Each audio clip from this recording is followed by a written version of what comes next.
제1야당 대표가 이승만 사진 새겨진 목걸이를 걸고 확성기를 잡고 붓글씨를 나눠주고 있는데 이 그림이 정말 여러분 눈에 정치로 보이십니까? 언론에서는 당대표의 강경투쟁이라고 씁니다. 아닙니다. 이건 투쟁이 아니에요. 신앙입니다. 그것도 굉장히 위험한 종류의 신앙이요.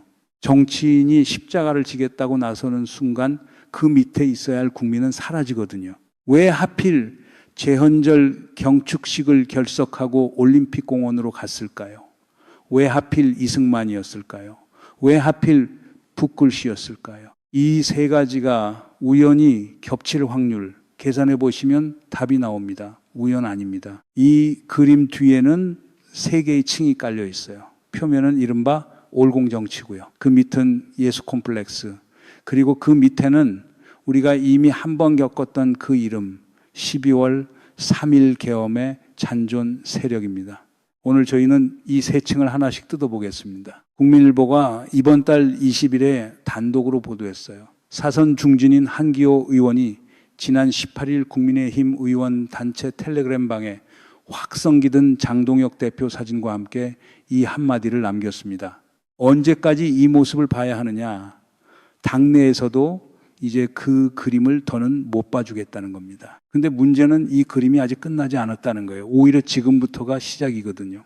이건 단순한 당권 다툼이 아닙니다. 정치가 종교의 옷을 갈아입는 순간이에요. 한번 보세요. 조중동 사설에서 저 이승만 목걸이 사진 크게 다룬 거 보신 분 계십니까? 없어요. 확성기 든 사진은 있습니다. 그런데 목에 걸린 이승만 얼굴은 대부분 잘려 있어요. 왜일까요? 그 목걸이가 이 그림의 진짜 문법이거든요. 그걸 보여주면 이 이야기가 갑자기 크게 무거워지니까요. 오늘 저희는 세 단계로 들어가겠습니다. 첫 번째, 표면. 지난 한 달 동안 실제로 무슨 일이 있었는지. 두 번째, 동기. 왜 장동혁이라는 사람이 자기를 예수로 착각하기 시작했는지. 세 번째, 결과. 이 그림이 12월 3일 이후 잔존 세력의 정치 재활 서사와 어떻게 이어지는지. 자, 표면부터 들어갑니다. 7월 17일 제헌절, 국회의사당에서는 제7 18주년 제헌절 경축식이 열렸습니다. 헌법이 태어난 날을 기념하는 자리죠. 그런데 제1야당 대표가 그 자리에 안 나타났어요. 대신 어디로 갔냐면 서울 송파구 잠실 올림픽공원 개표소 봉쇄 집회 현장이에요. 검은 마스크, 검은 모자, 그리고 목에는 이승만 전 대통령 사진이 새겨진 목걸이, 확성기를 들고 부정선거, 재선거, 당일 투표, 수개표 구호를 외쳤습니다. 뉴스1과 파이낸셜 뉴스가 사진과 함께 보도한 내용이에요. 그 다음이 압권입니다. 붓글씨로 직접 쓴 손피켓을 참가자들에게 나눠줬어요. 6.3 시민혁명, 참정권, 수호 같은 문구들이 붓끝에서 나왔습니다. 참가자들은 그걸 선물처럼 받아갔고요. 여러분, 이건 벌거벗은 임금님 궁전 풍경이에요.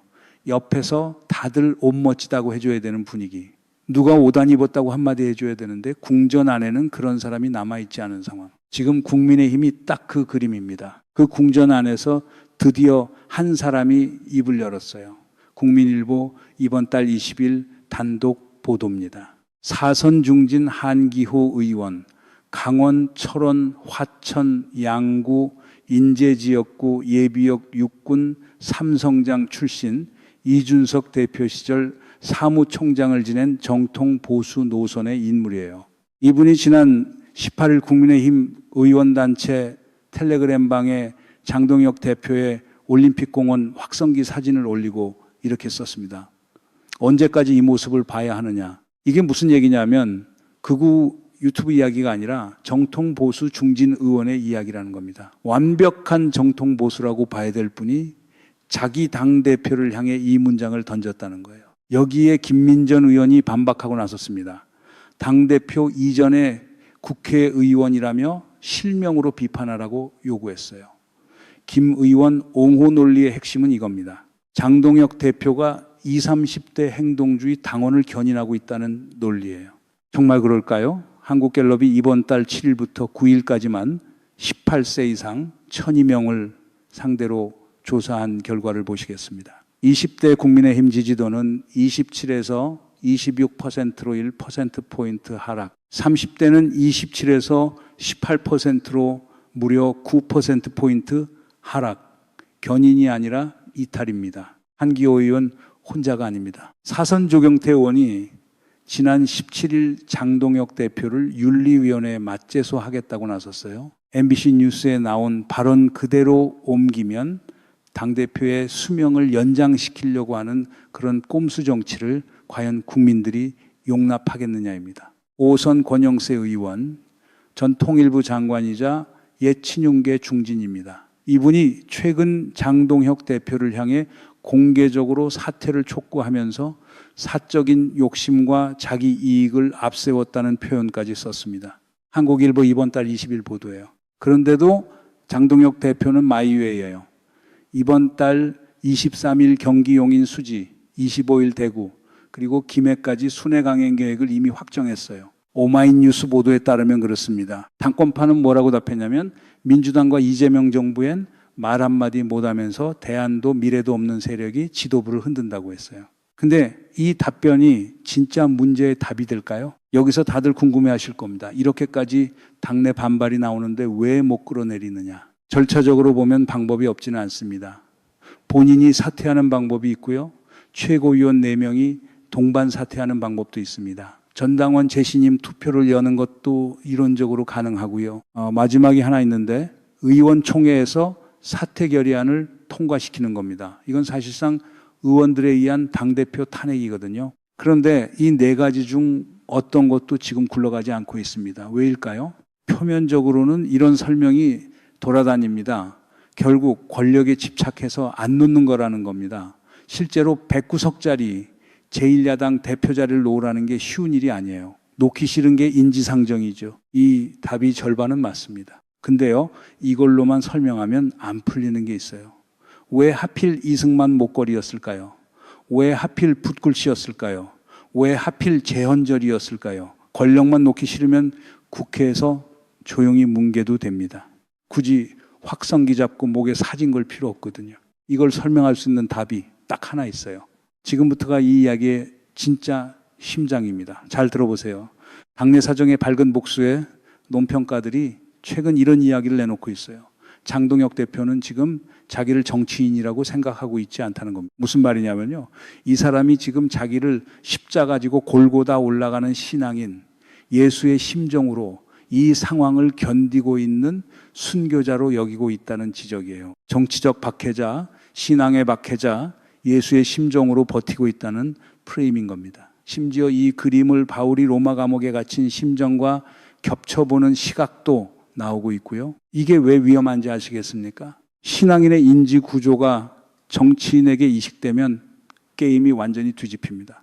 신앙에는 실패라는 개념이 없어요. 시련만 있죠. 시련은 있어도 실패는 없다. 이게 신앙인의 문법이거든요. 이 문법이 어떻게 작동하냐면 한동훈의 사퇴 요구는요, 유다의 배신으로 재코딩됩니다. 한기호의 텔레그램 비판은요, 로마 병사의 창이 되고요. 국민 지지율 급락은요, 십자가 오르는 길로 번역돼요. 언론의 비판은요, 골고다 언덕에서 조롱하는 무리로 처리됩니다.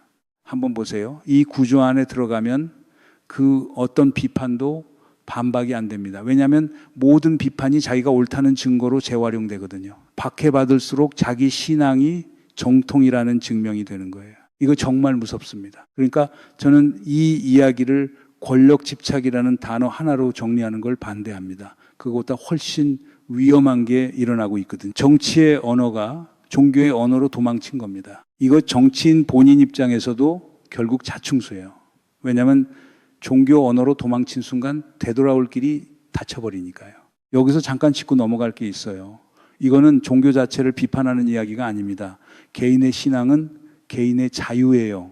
존중받아야 하고요. 문제는 뭐냐면 109석짜리 제1야당 대표가 공적 정치 판단을 개인의 순교 서사로 대체할 때 발생하는 겁니다. 그건 신앙의 문제가 아니라 공적 책임의 문제로 넘어가거든요. 제가 왜 이 이야기를 이렇게까지 심각하게 하는지 아세요? 이 인지구조에 갇힌 정치인은요, 절대 사퇴 안 합니다. 왜냐하면 사퇴는 십자가에서 내려오는 거고 십자가에서 내려온 예수는 예수가 아니거든요. 순교자는 죽어야 완성됩니다. 살아서 내려오면 그냥 실패한 사람이 되는 거예요. 따라서 이 프레임 안에 들어간 사람은 계속 십자가에 매달려 있어야 됩니다. 지지율이 떨어질수록, 당내 반발이 커질수록, 언론의 비판이 심해질수록 오히려 자기가 올바른 길을 가고 있다는 확신이 강해지는 거예요. 이거 웃을 일이 아닙니다. 당의 문제가 아니라 국가의 문제가 되거든요. 제1야당이 순교자에게 사로잡힌 상태에서 정상적인 견제 정치는 불가능해집니다. 이 지점에서 김민전 의원의 옹호 논리를 다시 볼 필요가 있어요. 20, 30대 견인 얘기 말입니다. 이거 별주부전 얘기입니다. 별주부가 토끼한테 뭐라고 했냐면 용궁이 좋다고 같이 가자고 했죠. 근데 그 초대장의 끝에 뭐가 기다리고 있는지 다들 아시잖아요. 토끼가 빼러가는 길이었어요. 지금 김민전 의원이 하는 이야기가 딱 그 초대장입니다. 20, 30대가 함께하고 있다는 그 문장 말이에요. 그래서 어디로 데려가는데요? 숫자로 답이 나옵니다. 지방선거 직후에 20, 30대 지지율이 반짝 올랐던 건 사실이에요. 그런데 그건 오세훈 서울시장 승리, 한동훈 후보 살아 돌아옴, 유동 후보 평택 승리 등 장동영 노선과는 다른 개혁 노선의 후보들이 돌아오면서 만들어진 기대감이었습니다. 그런데 지금 갤럽 30대 지지율이 27에서 18%로 9%포인트 빠졌어요. 이게 무슨 뜻입니까? 그 기대감이 장동영 노선을 확인한 순간 무너졌다는 겁니다. 견인이 아니라 이탈이에요. 초대받은 토끼가 배 위에서 진실을 알아채고 있다는 거고요. 그럼 왜 이 카르텔은 안 무너질까요? 여기에 800억이 있습니다. 국민의힘의 정당 자산이 강남에 있는 당사 하나만 해도 800억이 넘어요. 여기저기 다른 자산까지 합치면 훨씬 더 큰 규모입니다. 예전에는 분당하고 창당하고 이런 게 가능했죠. 지금은 그런 걸 염두에 두는 사람이 사실상 없습니다. 재산이 너무 많거든요. 이게 왜 중요하냐면 이 800억이 실질적으로 반란을 봉인하는 자물쇠 역할을 하고 있다는 겁니다. 나가면 손해예요. 그러니까 안에서 어떻게든 자리싸움을 해야 되는 거죠. 그런데 그 자리싸움에 진짜 걸림돌이 뭐냐면요. 포스트 장동혁 합의가 안 이루어지고 있다는 겁니다. 친윤계 중진들 입장에서 보면 장동혁 내려오는 건 좋아요. 근데 한동훈이 다시 올라오는 건 절대 안 됩니다. 왜냐하면 한동훈 체제가 되면 자기들 정치적 입지가 좁아지거든요. 그러니까 지금 권영세 의원 같은 분들이 사퇴 촉구는 하면서도 대체 지도부 그림을 두고는 합의를 못하고 있는 겁니다. 지금 국민의힘 내부 풍경, 임진왜란 선조 의주 피난길 그림입니다. 지도자는 자기 신앙 챙기러 개표소로 가고 중진들은 자기 다음 자리 계산하러 물밑에서 움직이고 백성은 국민은 어디 있는지 안 보여요. 여기서 조금 더 파고 들어가야 하는 지점이 있습니다. 왜 옛 친윤계 중진들이 한동훈 복귀를 그렇게까지 두려워하느냐. 이거 단순한 세력 다툼 문제가 아니에요. 한동훈 체제가 성립되면 자연스럽게 따라오는 게 뭐냐면요. 12월 3.1계엄 국면에서 있었던 여러 결정들에 대한 재검토입니다. 당시 누가 어떤 판단을 했고 어떤 지시가 있었고 어떤 침묵이 있었는지 이 물음이 살아납니다. 옛 친윤계 중진들 입장에서 보면 이건 정치적 생명이 걸린 이야기예요. 그러니까 한동훈 복귀를 저지하는 게 이들에게는 다음 자리 계산 이전에 자기 방어 논리인 것. 정리하면 이런 구조가 나옵니다. 장동혁이 십자가에 매달려 있는 동안 옛 친윤계 중진들은 그 십자가를 방패로 삼고 있는 거예요. 순교자가 죽지 않고 계속 매달려 있어주면 자기들은 그 뒤에서 시간을 벌 수 있으니까요.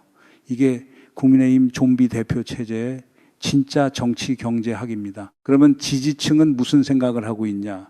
강경 지지층 안에서도 균열이 이미 시작됐어요. 지난 6월 3일 지방선거 직후 잠실 개표소에 처음 모였던 사람들 중 상당수는 초창기에는 투표용지 부족 사태에 대한 순수한 문제제기였습니다. 그런데 지금 그 광장 구성원이 상당히 달라졌어요. 부정선거, 재선거, 당일 투표, 수개표라는 아주 극단적인 구호 아래로 좁혀지면서 초창기에 왔던 합리적 보수 유권자들은 조용히 이탈하고 훨씬 강경한 소수만 남는 구조로 바뀌고 있습니다. 지방선거 이후에 반짝 결집했던 보수 지지층이 다시 흩어지고 있는 이유가 바로 여기에 있어요. 눈에 보이는 광장은 여전히 시끄러운데 안 보이는 다수는 이미 짐을 챙기고 있습니다. 여기서 우리는 하나의 질문 앞에 서게 됩니다. 그럼 우리는 이 그림을 뭐라고 불러야 할까요? 당대표가 십자가 지고 개표소에 있고 중진들은 그 십자가를 자기 방패로 쓰고 있고 강경 지지층은 별주부전 초대장 받아든 채 배 위에 올라 있고 소리 없는 이 30대는 하나씩 조용히 배에서 내리고 있는 이 그림. 한 문장으로 정리하겠습니다. 박해받는다고 착각하는 순간 지도자는 순교 지망생이 됩니다. 이 문장이 지금 국민의힘 당대표실 안에서 벌어지고 있는 일이에요. 여러분이 최근 이 사태를 보면서 뭔가 이상하다, 저 사람 왜 저러지 느끼셨던 그 감각이 있잖아요. 그게 정확했던 겁니다. 정치가 안 되니까 종교로 도망친 사람 우리는 이미 한번 봤잖아요. 12월 3일 그 밤에요. 근데 이게 웃을 일이 아닙니다. 순교 지망생이 이끄는 정당은 국민을 지도자와 함께 십자가에 못 박거든요. 왜 그러냐면 순교자는 살 사람이 아니라 죽을 사람이니까 그 다음 계산이 안 서요. 자기가 죽는 걸 목표로 하는 사람은 자기랑 함께 있는 사람들이 뭘 잃는지 계산하지 않습니다. 오히려 함께 잃는 게 순교의 완성도를 높이는 재료가 돼요. 정말 무서운 건 여기부터입니다. 이 심리 구조가 개인 차원에서 끝나면 그나마 낫죠. 근데 이게 조직으로 확산되면 강성 지지층이 순교자 밑에 모입니다. 최근에 잠실 올림픽공원에 갔던 그 사람들 중 상당수는요, 제가 정말 이 말씀 조심스럽게 드리는데요, 20, 30대 유권자 전체를 대표하지 못하는 분들이에요. 극히 일부분이거든요. 이걸 우리가 이미 한번 봤어요. 황교안 대표 시절 광화문에 사람들 모였을 때요. 그때 사람들이 정말 많이 모였잖아요. 주말마다 어마어마했죠. 그 다음 총선에서 어떻게 됐죠? 완패였습니다. 눈에 보이는 소수의 엄청난 시끄러움에 매몰돼서 소리 없는 다수 국민의 생각을 못 보게 되는 거예요. 그 매몰의 최종 단계가 예수 콤플렉스입니다. 여론이 이렇게 하지 말라고 하면 정확히 반대로 가는 청개구리 모두, 이게 지금 이 지도부의 기본값이 됐어요. 한국갤럽 조사 다시 짚어봅시다. 국민의힘 지지도 24%, 3주 연속 하락이에요. 6.3 지방선거를 거치면서 결집했던 지지층이 다시 흩어지고 있는 겁니다. 최근 리얼미터 이번 달 셋째 주 조사에서는 국민의힘 40%, 민주당 43.1%로 오차범위 내 접전이 나오기도 했어요. 그런데 이건 국민의힘이 뭘 잘해서 오른 게 아니라 민주당 전당대회 국면의 반사익 성격이 크다는 게 대체적인 평가입니다. 문제는 이거예요. 반사익으로 오른 지지율은 반사익이 끝나는 순간 다시 빠집니다. 뿌리가 없거든요. 그런데 지금 지도부는 이 신호를 어떻게 읽고 있냐면요. 부정선거, 재선거 구호가 국민의 60% 이상의 공감을 얻고 있다고 읽고 있어요. 여론조사 3분의 2가 정반대 메시지를 보내고 있는데도 말이에요. 이게 청개구리 모드입니다. 자, 이제 이승만 목걸이 이야기로 돌아가겠습니다. 왜 이 목걸이가 이 이야기의 진짜 코드일까요? 이승만은 대한민국 초대 대통령입니다. 그리고 동시에 3.15 부정선거로 하야한 대통령이기도 하죠. 4.19 혁명이 그 부정선거를 심판했고요. 이게 대한민국 헌정사의 상식입니다. 그런데 지금 장동혁 대표가 부정선거, 재선거, 당일 투표, 수개표를 외치면서 이승만 목걸이를 걸고 있어요. 여러분 이 조합이 무슨 뜻인지 보이시죠? 부정선거의 상징을 목에 걸고 부정선거를 규탄하는 겁니다. 이 아이러니가 우연일 리가 없어요. 이 조합의 진짜 기능은 뭐냐면 12월 3일 계엄 서사와 부정선거 음모론을 하나로 엮는 겁니다. 그때 계엄이 정당했다. 왜냐하면 부정선거가 있었기 때문이다라는 논리 라인을 만드는, 일부 극우 유튜브 생태계에서 이 두 서사를 하나로 엮으려는 시도가 이미 상당히 진행되고 있다는 지적이 나옵니다. 여기서 오해하시면 안 되는 게 있어요. 저희가 지금 하는 이야기는 이재명 정부가 잘하고 있다는 이야기가 아닙니다. 경제도 어렵죠. 주식 변동성도 심하고요. 집세도 오르고 있고 청년 취업도 만만치 않습니다. 정부가 완벽한 상황이 아니에요. 그런데 야당이 정상 작동해야 국민이 이겨요. 그 야당이 순교자 놀이에 빠져 있으면 결과적으로 손해보는 게 누구겠습니까?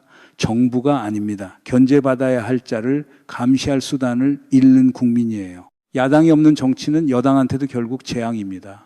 왜냐하면 견제 없는 권력은 반드시 부패하거든요. 이게 정치학의 상식이에요. 그래서 저는 지금 국민의힘이 이러고 있는 게 이재명 정부의 문제이자 이재명 정부의 위기이기도 하다고 봅니다. 자, 이제 처음 질문으로 돌아가겠습니다. 왜 하필 이승만이었을까요? 왜 하필 붓글씨였을까요? 왜 하필 제헌절이었을까요? 이제 답이 보이십니까? 이승만은 초대 대통령이자 부정선거 하야의 상징입니다. 그 목걸이를 걸고 부정선거, 재선거를 외치는 건 대한민국 헌정사의 아이러니를 뒤집어 자기 정치의 상징으로 삼겠다는 선언이에요. 붓글씨는 성물처럼 나눠지는 유물입니다. 정치인이 대중과 함께 만드는 정책이 아니라 지도자가 신도들에게 내려주는 성체가 되는 거예요. 제헌절은 헌법이 태어난 날인데 그 헌법 축전을 결석하고 다른 데로 갔죠. 무슨 뜻이겠습니까? 지금 국회의 헌법 질서보다 광장의 시민혁명이 더 중요하다는 선언이에요. 국회를 부정하는 국회의원의 자리, 이 자리 자체가 이미 존재론적 모순 아닙니까? 이 세 가지가 우연히 겹칠 확률 계산하지 마시고 그냥 결론만 보세요. 우연이 아닙니다. 서울의 봄, 스크린으로 보신 분들 계실 겁니다. 그 새벽 풍경 기억나시죠? 정치가 종교와 감정과 상징으로 옷을 갈아입던 그 순간 지금 우리가 보고 있는 게 정확히 그 문법이에요. 다른 배우, 다른 무대, 같은 대본 12월 3일이 우리에게 남긴 그림자가 이렇게 다시 걸어 나오고 있는 겁니다. 처음에 여러분께 물었죠. 이게 정말 정치로 보이시냐고. 이제 답을 드립니다. 이건 정치가 아닙니다. 정치의 옷을 입은 신앙이고 신앙의 옷을 입은 12월 3일의 유산이에요. 여러분 지금 이 목걸이가 어디로 이어질지 우리는 답을 이미 알고 있잖아요. 12월 3일에서 한번 봤으니까요. 그런데 그 답을 알고도 다시 그 길로 걸어가고 있는 정당을 우리는 어디까지 지켜봐야 하는 걸까요? 이승만 목걸이는 성물이 아니라 정치적 유서예요. 국민의힘이 자기가 어떤 정당인지 이 목걸이 하나로 다 말해버린 겁니다. 이 이야기는 여기서 끝난 게 아닙니다. 이번 달 23일 경기 용인 수지, 25일 대구, 그리고 김해까지 이 신앙 정치가 어디까지 갈지 저희가 계속 추적하겠습니다. 그리고 그 다음 포스트 장동혁 국면에서 12월 3일 잔존 네트워크가 어떤 얼굴로 다시 나타날지도 함께 짚어드리겠습니다. 놓치고 싶지 않으시면 구독과 알림 설정 부탁드리고요. 오늘 이 분석이 도움이 되셨다면 좋아요 한번 눌러주세요. 다음 국면에서 다시 뵙겠습니다.